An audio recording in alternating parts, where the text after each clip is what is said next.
All right. I've been wanting to do some, I don't want to say less memey, so that's probably a lie, but something that isn't quite the normal show and yet is the normal show. But I thought I wanted to talk to some people who maybe know more about racing than we do and could tell us about how to race good. I'm not sure that I know more about racing than you do. Um, if you don't know, then you're exceedingly gifted. Then naturally, Maybe the technical stuff, but racing as a whole is a broad sphere. sure, I'd buy that. Well, so I brought you on. This is the first in a special series, and I've kind of wanted to branch out and maybe try to do a regular app and a special every week. We'll see how that schedule goes, but kind of, I thought about it maybe yesterday. It was like, it'd be really good to get on that. I've been talking about it, and you were nice enough to hop on again and talk to us a little bit. I wanted to talk to you in particular about practice procedure, practice protocol. I don't know, a lot of P's. I like that. My guest, of course, being Brian Lockwood. Hello, everybody. Soon to be Porsche Esports Super Cup driver again. Is that safe to say? Are you locked in? Yeah, I'm mathematically locked in. Excellent. I didn't touch you for a second. I really didn't. I actually didn't. But when I was doing the couple qualifier weeks, more out of a place of learning than really likely to qualify. But I often would, I don't want to say share notes because that implies that you learned things from me. That's not really accurate. But we'd talk shop, sure. I kind of knew where you're at on lap times and how the week's going. Sure. And one thing that I really noticed was that I don't want to imply that like I was beating you at the start of the week and all of a sudden you blew by me. But often at the start of the week we'd be a lot closer than the end. That's something I noticed, which I actually wouldn't have thought would have been the case. I would have thought that you'd have just been like 2 seconds ahead forever and ever, But sometimes at the start of the week it'd be like close-ish, but then by the end of the week you'd be gone. So I was like, this dude's whatever he's doing, whatever he's doing in practice to improve throughout the week, whether it's setup, whether it's just getting the inputs down, it is more efficient and it's better than what I'm doing. So that much became clear to me, regardless of anything else time put in. I mean, the results were kind of spoke for themselves. So I don't know how we'd work through it. If you have like a basic structure, I mean, I'll kind of just, maybe just a quick briefing of what you're looking for at the start of the week and how you're kind of thinking about approaching the next track. I mean, I know with the Super Cup you have a little bit more time in between, but maybe this is a better example too for like, because the huge majority of the member base is doing weekly racing, every week, new track. So right.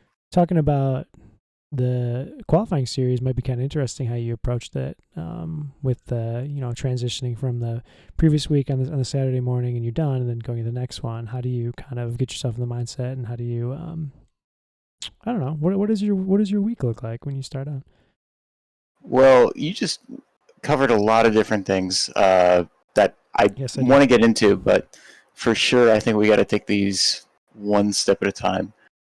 So first of all, I want to share some thoughts about the practice. The thing you first touched on, my tendency to start off, and I agree, I can corroborate that. At the start of the week, for a couple weeks, Tom and I were running the same lap times. Which, I mean, no offense to you, and I don't think I'm terrible, but I mean, you and I are not the same, So yeah. Well, we are the same. The first practice session. Often it would be a lot closer than I would have expected, I guess. Yeah. Mm-hmm. This is a trend we've known about internally at Racecraft for a long time. Especially, for example, Kane has been with the team for a while now. He was always significantly faster than me early on in the week. And as we'd practice, I'd catch up, and depending on the car, depending on the track, sometimes we'd just run even, sometimes I'd overtake him. Like in the Porsche, I'll usually end up faster. But the trend is always the same. And funny enough, that's not really something we examined until really recently. Why do I keep improving while everybody else stalls out? Because everybody improves with practice, right? Everybody gets faster, or at least most people. Yeah. Right, one hopes. Unless it's me at Montreal or whatever it was when I ran my fast lap on Sunday and then didn't do it until the Saturday race. So, which actually was quite frustrating. I don't think I've ever had that happen to be so stonewalled. Yeah. Like I've had like a couple days or whatever, but that was like day like literally like an hour and a half in or something fast lap, and then never like the whole week. And it wasn't lack of time, and it just didn't happen again. No, hitting a plateau is incredibly frustrating in practice. It's one thing when you're fast and you're just plateauing because there's not much more you can get out of the car personally. But it's another thing when you just can't figure out the right way to get through the track. And that happened to a lot of us at Montreal. I was lucky enough that something clicked like on Friday right before the race, or actually right after the race. I think I sucked all of Thursday and Friday and then shut up Saturday with a super fast car. But yeah, we've been thinking about this and why this happens to me, how we can get other guys to improve with their practice consistently. And the one difference we're noticing is throughout practice, and especially after the first couple sessions, I am more precise with my reference points than anybody else. What that means is my breaking more specific point, or more precise? More precise. Okay. Not more specific. That's a very important distinction. Yeah, okay, sure. For example, at Spa, Eau Rouge, my reference point was just how my car was angled over the curb on the left. And then I'd use that to time my rotation to the right and just trust that the car was going to be where I wanted it to be. That worked pretty well. What's happening is as I dial in my driving, those timings, those references get tighter and tighter and tighter, so that if I'm braking at a certain point, say at Sebring, if there's a mark on track that I'm using as my reference, I brake just an instant after I hit it, and say going into the hairpin at Sebring, I'm consistently not getting the car rotated well. It feels like I'm too slow going into the corner. I can make a very precise adjustment to wait just that little bit longer. And what I'm talking about is timing. I think that's something not many people consider. You want to have your visual references, of course. That's the most important building block. But you can't have a perfect visual reference for every corner. There's not going to be an exact spot on track that as you go over it, you turn here or you brake here. Or you apex at this specific spot. It's very rarely like that. So what comes into play is timing. You have a reference point that's as close to your braking point as you can find.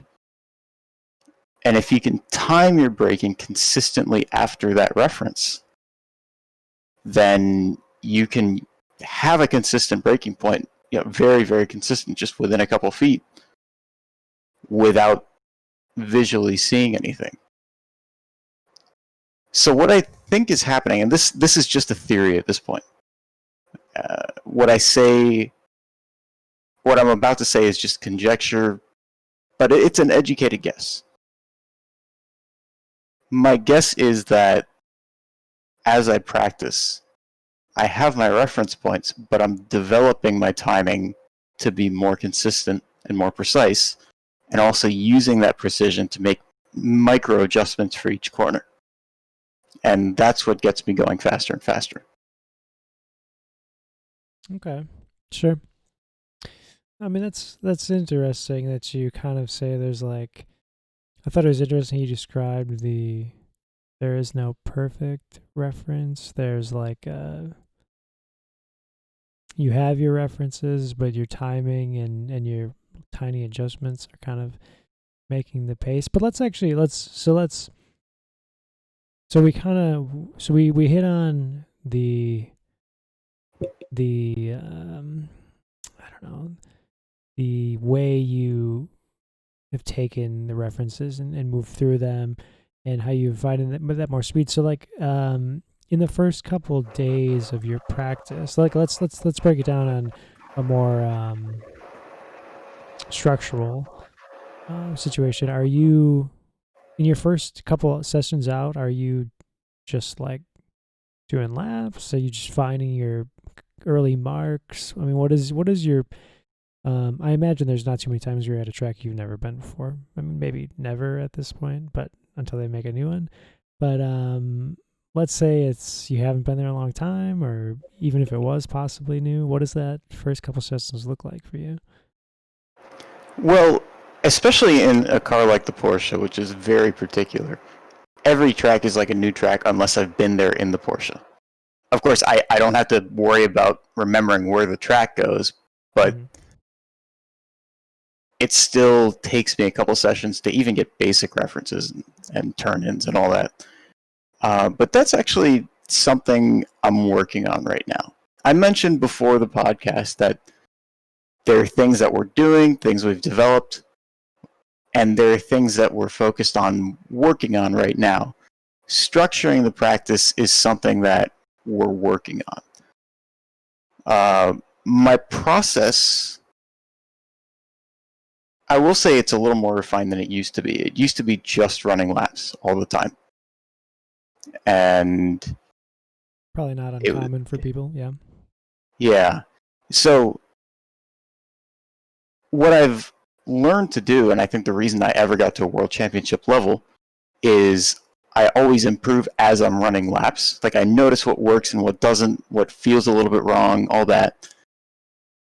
But in some ways, I am still just running laps, especially at the start of the week. I'm not at all precise when I'm deciding my first reference. I'm just basically going by instinct and feel. And essentially, that's all I'm doing for the first 2-3 hours at a new track. And that's not very efficient. I guess I imagine no, probably not. I mean, so at what point are you bringing up data either from VRS or the like, or a teammate? Because like I think, and maybe I'm wrong in doing so, but I probably have data up. I mean, once I'm familiar and once I stop seeing, like if I go a number of laps, we're like an hour in and or less even, and I don't have like a purple sector for a couple laps, that's probably like when I get out of the car and check like how far my line's off somewhere, because I guarantee I'm like dropping 3/10 somewhere, and that's usually the case. Sure. But it's probably different for someone at your level. Yeah, it is, and it also depends on what data I have to pull from. If I don't have data that's faster than me, and sometimes sure. There'll be a data pack or a teammate that's faster in one corner, and that'll be really useful. But if I'm the fastest data I have in every corner, I'm really not looking at. I'm really not stopping to look at it at all.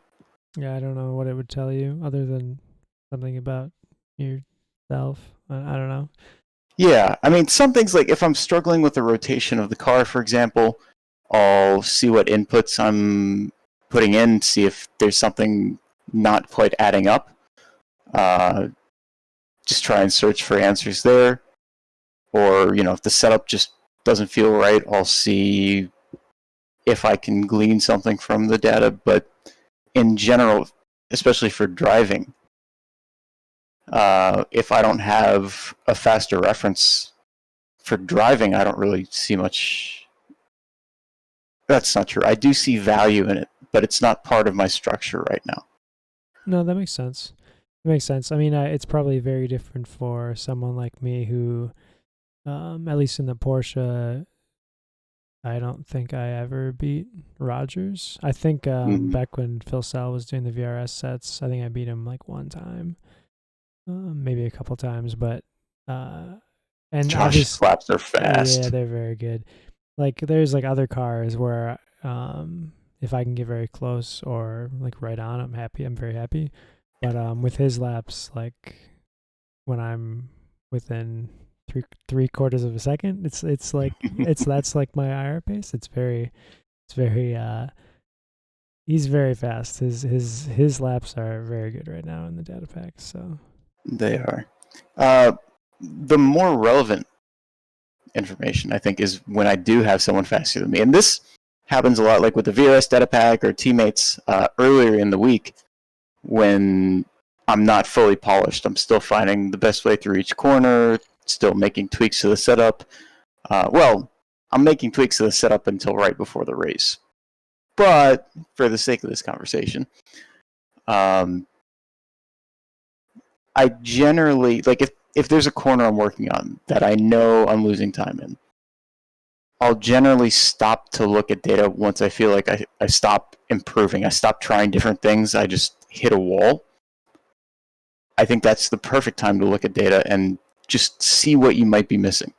Because using data mechanically to just try and copy what the other person is doing doesn't really work.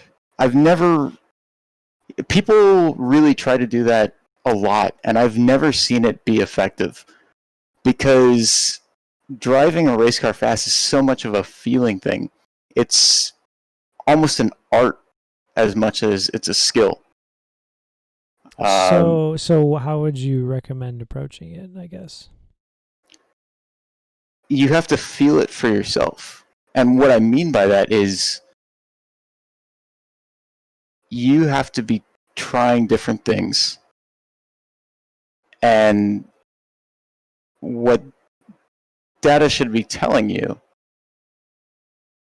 is what you haven't been trying that you might look for. Okay, I think that's a good way to put it. I get what you're saying. Yeah, and there's more to it because especially if you're, a second or more off the pace, and Tom can attest to this actually. Sorry to call you out like this, Tom, but Jesus Christ, we did talk about this specifically. Tom was, what was it? I think it was braking early. Can you tell me what it was? It was braking early because basically the peak pressure was very good. However, after that, I took longer to get down to the same speed at apex. So it was like. But why did you start doing that in the first place, though? Because it was something to do with you were looking at Josh's data and trying to match him somewhere. It's because he brakes at this certain time, and then he can get on the throttle so early and carry so much right at apex. It's where I was on the brake later, which makes you feel nice. However, at the actual point of apex, I just couldn't. You can't quite carry it through, and it wasn't like over driving because everyone, at least I know what that feels like. It was just the tiniest bit of where he got the rotation and the throttle better by braking earlier. Sure. So earlier than it was I would just have even suboptimal thought. rotation. Yeah. But I mean, it wasn't. It was. I wouldn't have ever guessed that. I would have. Because it didn't feel like I was like, oh wow, I broke late. I'm getting a bunch of understeer. Right. It's not what it felt like. It was just the way he did it was probably earlier than most people expected, but it was quote unquote right, and it was fast. And that's exactly the issue with data. If you don't fully understand what you're looking at, and I think very few people fully understand what they're looking at with data. I think I still have a lot to learn in that regard. But that, especially for driving, that can really be where coaching comes in. Sure. If you don't understand everything that's going on with the car and how to maximize what's going on with the car, you can see something a fast guy is doing and in your head have totally the wrong reason for it, because you feel like you're rotating the car well. You feel like you're hitting your apex, you're using all the track, which you probably are. When you get it right, you're hitting your intended apex. You're braking as late as you feel like you can. You're tracking out. But if the fast guy is just rotating the car more efficiently through the corner, that's not going to be very obvious in the driving data. If you want to look at the slip angle graphs or ride heights of the front and the rear, you can extrapolate some of that, but that's really advanced and really difficult. Well, so I know we're getting a little bit off structure here, but I do think it may be worth bringing up that when I did a session with you, and anyone listening, Brian does coaching, and I can personally attest it was quite helpful. So, but I thought it was interesting too, because the Porsche Cup is not a car that I'm particularly unfamiliar with. I have driven it since I basically have been on the service, since I got my C license. And I understand that trail braking is a thing. You read about it right when you first start trying the car. So it's not like it wasn't like an epiphany, like trail braking. I understand, I have like understood for like a year now what that means and how to do it. But I thought it was interesting that, especially with Phil Sell's data, looking at it and always being like, how is he going faster than me? He's on throttle so early. Like, how is he doing that? And then trying to copy that. And, it would work reasonably. I'd go faster and faster, and I always would be. But it got to be like a weird habit / obsession on like, that's how I'd go fast in the car. That when I did a session with you at Okayama, I was like so zoned in on getting on throttle early. Even though I was looking at the data and I was like, oh, Josh is like trail braking a little bit differently, such and such. But like the throttle, I was like, oh, the throttle is the key bit. It must be the throttle. How is he doing it? And we got in a session, you're like, oh, you just need to hold the brake more, like at rotation. And I was like, oh, okay, I'll try that. And then we went through it, went faster. And then I kept practicing, went faster.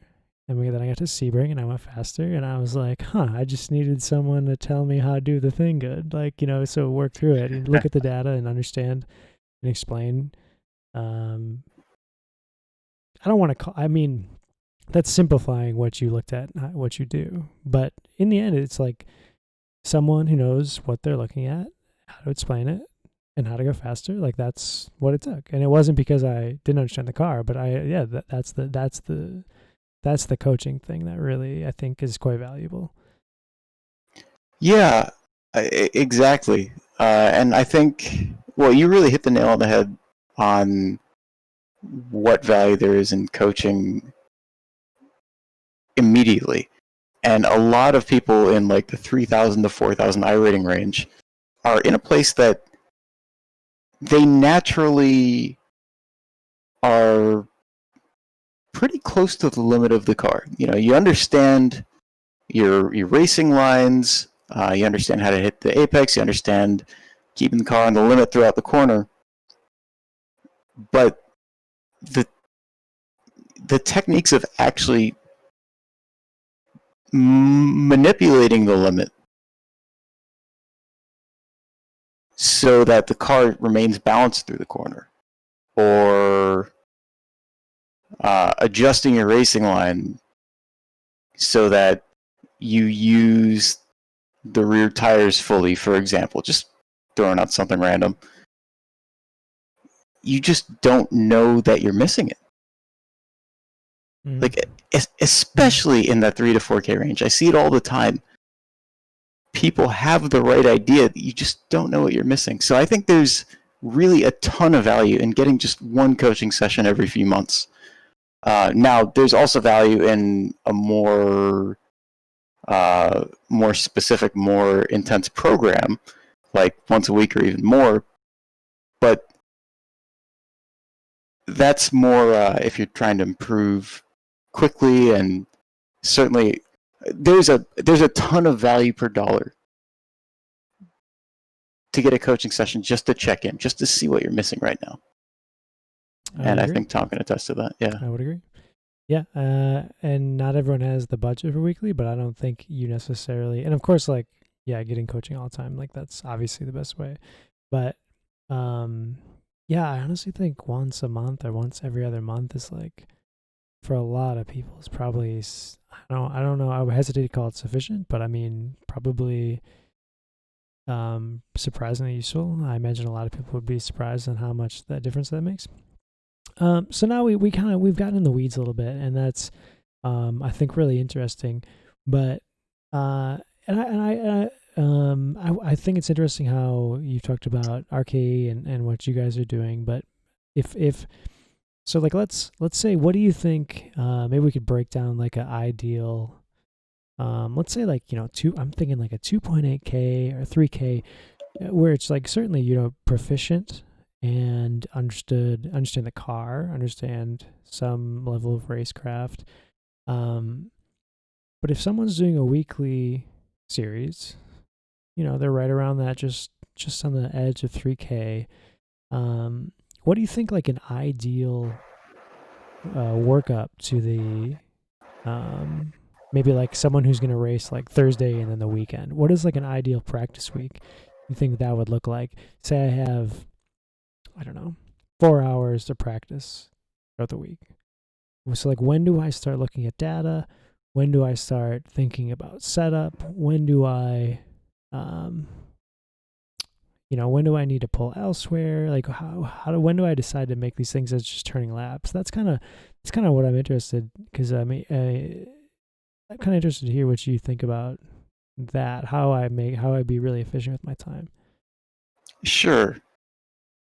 Well, to answer your question specifically, 4 hours a week of practice isn't a lot, and certainly not enough to compete at a really high level. Mm-hmm. But it's definitely enough to have some consistent improvement and to do pretty well, have consistent laps. The thing about such a low amount of practice, and this is the part that you really run into at the highest levels, is with 2 to 3 hours of practice, usually you've got your breaking points, you've got how you want to take the track, you've got a good idea how things are supposed to be going. Then it's time to start making the little adjustments. So after 2 or 3 hours, you generally know how fast you're capable of taking a corner. You know if there's more time there, and you've probably gotten that time at least once. So that's when I find it really valuable to start comparing data and to start working on setups. Because before you're consistent at a track, before you're maximizing the car to your own capabilities, of course, there's really no point to look at data, because each corner is so different every time you take it, and you're still exploring. It's better just to feel the car, feel what's happening, Don't worry about the setup unless there's something blatantly wrong, and just focus on driving. Once you find that baseline level of consistency, you know how fast you can take the corner, then it's time to look to data to find what you're missing. This really goes back to what I was saying just a few minutes ago. At that point, you can use data to learn some of what you don't know, to fill in some of those gaps. You know, I'm taking turn 9 as fast as I think I can, but whoa, Josh Rogers is going a tenth and a half faster through there. I know that. What's he doing? Like, yeah. Is he taking a different line? Is he braking later or earlier? Is he rotating the car differently? Of course, that's a hard one to see on data, that last one. But those are the kind of questions we're asking at that point. Whereas if you look at data any earlier, it's just, oh, I screwed up that corner. You can't learn anything from that. Sure. No, I think that. So I think that kind of fleshes out the structure a little bit more on when it's time, and I think, you know, a lot of times there's probably not like a hard and fast answer for something like that, depending on how the comfort level is and such. But it's interesting, even like personally. And two, there's probably a question of motivation. So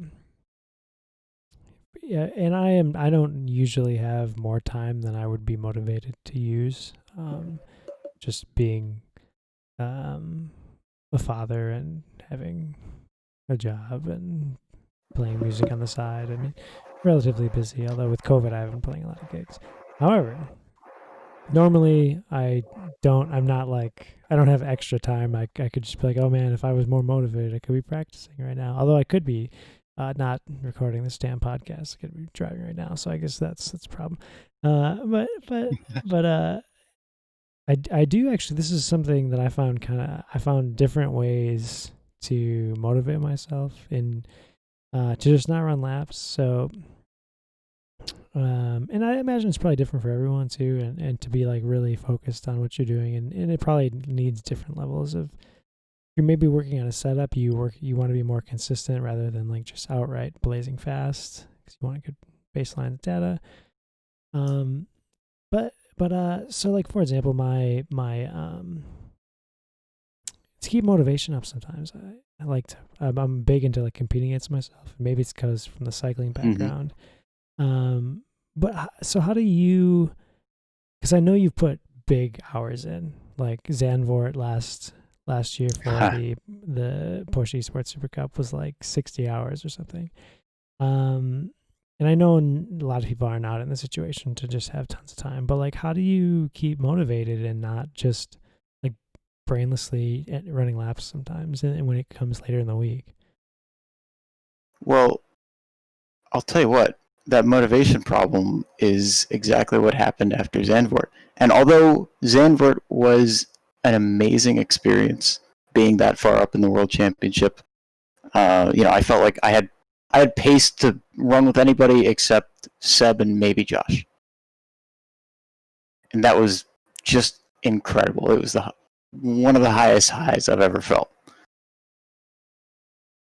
But it was also kind of a huge mistake to start off the season like that, because the amount of work I put in for Zandvoort, the amount of effort was just, it was all consuming.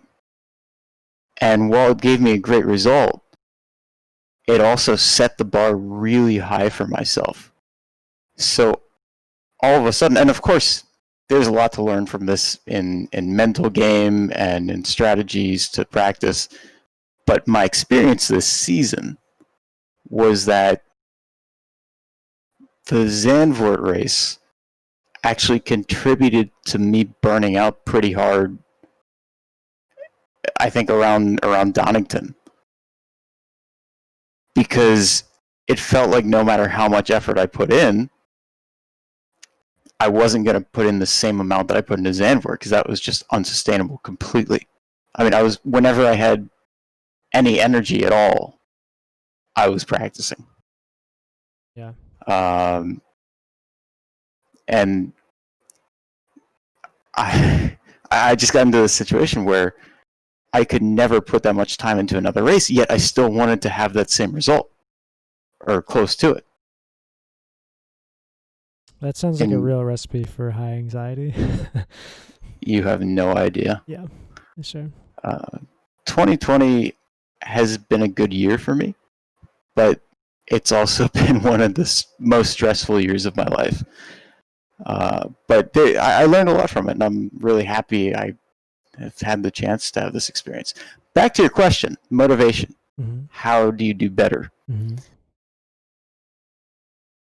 I think the number one thing you can do is to find a team, a group of people to work with and to practice with. And it's a really bad idea to just go out and find any group of guys that'll run with you. Because if you're with the wrong team that doesn't share similar goals, you'll find yourself almost even more isolated. Because here are these guys that you thought you could work together and practice with and keep each other focused, push each other, and you're the only one working that hard. Well, that's super demoralizing. Even taking a step back from that, something a lot of people don't ask themselves, and I think is really important to keep motivation up, is you got to ask why you're racing in the first place. What brings you here? What do you like about it? You know, you have to like something, otherwise you wouldn't be racing. Do you like the competition? Do you like just driving different cars? Wheel-to-wheel racing? Do you like pushing yourself? Do you want to be the best world? Do you want to be the next world champion? Or do you want to just have fun? And I think you need to structure your practice along with your goal. If you don't do that, it doesn't matter what strategies you employ. You'll burn out. That's a excellent quote. I think actually that is like someone clipped that. Otherwise, that was excellent. I think. I think we might end on that. I think we could talk about the mental game like endlessly, and I want to. Oh, yeah. And maybe I'll bring you back. Hey, when does Super Cup start in 2021? January 9th. January 9th. Yes, at Interlagos. You know, I was going to skip this week, but then I saw the first race is at Interlagos, so it's a complete waste to miss this prep chance. Yeah. Don't worry, I'll be pinging you also during the Super Cup to come talk about races. I have a feeling you're it's gonna be a good year. Not a rookie anymore. Hope so. We'll see. And I think we'll end on that. And I think I love the idea that you need to practice in a format that matches your goals and expectations.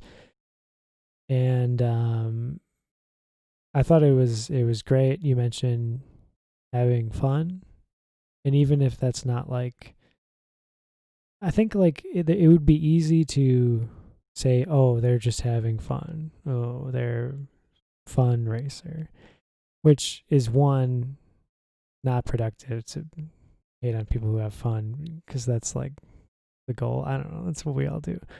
But two, if you're not having at least some sort of fun, you're probably not gonna have good results anyway. Is that a fair statement? At least like if you have it zero fun, and I'm not saying like you just screw off. I would say that fun. Sorry to interrupt. No, fun is the wrong word there. Okay. I don't have fun with the World Championship very often, if ever. It's not something that I have as a priority, but I find really deep fulfillment out of pushing myself, improving to this level, and also helping other people push themselves and improve. That might be a better word. Fulfillment or fun, yes. Yeah, satisfaction. Yeah. think that would be better. Because fun, I think especially too, there's probably like connotation there that people imagine like week 13 fun, and that's not really what I mean. But I think you hit it on the head on exactly what that entails. Because if you didn't find it satisfying, you wouldn't be putting in 60 hours to have a good result. I mean, Exactly. yeah. And to actually answer your question, I completely agree. Yes. If you are not getting a sense of satisfaction from what you're doing, you're not going to perform like you want to. There's just no way. Sure. I think that's it. I think we're gonna end special one on that. Yeah, I hope that was helpful for anyone gonna give us a listen. And I think I don't need any promises right now, because I know you got a lot of Interlagos practice coming up in the next month and a half. But I'd love to talk mental game sometime, and a little Porsche Sports Super Cup when that rolls around. That recap, welcome anytime. So, but yeah, I appreciate you talking practices, practice protocol, and practice. I forgot my other P word. Practice policy. I don't remember what it was. Was that the 7 Ps or the 9 Ps of practice? I can't talk about the other P's on stream. Told Manny I wouldn't talk about him anymore. All right, man. Well, I really appreciate it. Yeah. Thanks for talking through this, and it was yeah. Selfishly, it was also helpful for me. And I'll be running. I think I'm gonna run some more GT4, so I'll be probably contacting you about maybe a little coaching session with that, as I think I'm starting to stagnate too. So you'll probably hear from me in general. Sounds good. Thanks for having me, Tom. I really enjoyed this. Oh yeah, I mean it's excellent every time. So thanks for hopping on. All right, man. Catch you later.